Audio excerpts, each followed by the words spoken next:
I got to go to UVA as the Ruffin artist in residence and got to play around with whiteness and was thinking about the ghost of Thomas Jefferson. Critical race theory is important.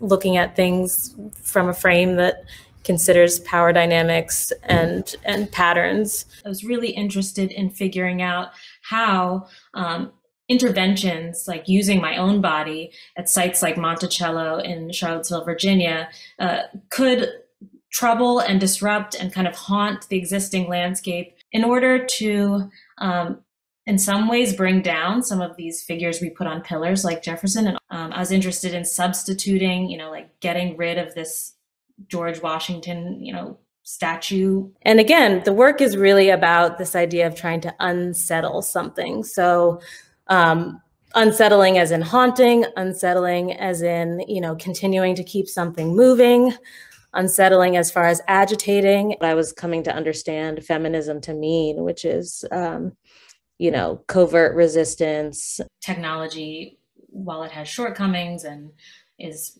marked by colonialism, offers us a lot of tools for figuring out how to develop new reading strategies for seeing the unseen. It allowed me to do this performance at the end where the ghost of Thomas Jefferson makes a case for reparations at UVA.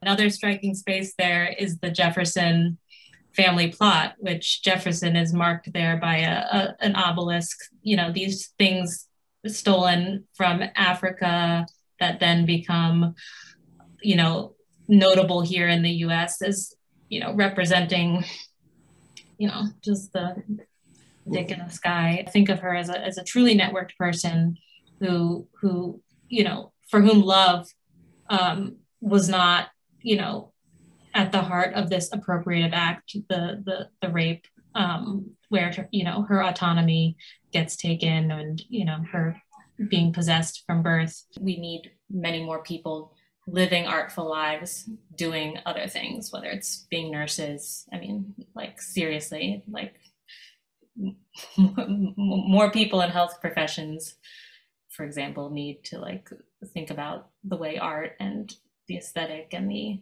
interpersonal engage all of the senses in the whole body. So yeah. Beauty, which Cottam argues is like a construct of power designed exclusively for white women. So by trying to achieve it, you may be trying to access something not designed for you, but instead there are lots of other value systems, ways to be powerful that are not necessarily beauty. And I've been thinking about that in relationship to painting and art and an art object. Okay, quickly in closing, yeah, Sally Hemings, drawn to her because she's kind of unpopular. She's no Harriet Tubman. She's no, freedom fighter, but I've really found her to be an interesting figure who, as you say, behind the scenes, one can imagine, in the most generous reading of her, that she was someone who foresaw that, her presence in the world might serve later on to be the kind of undoing or, unraveling of a very particular legacy.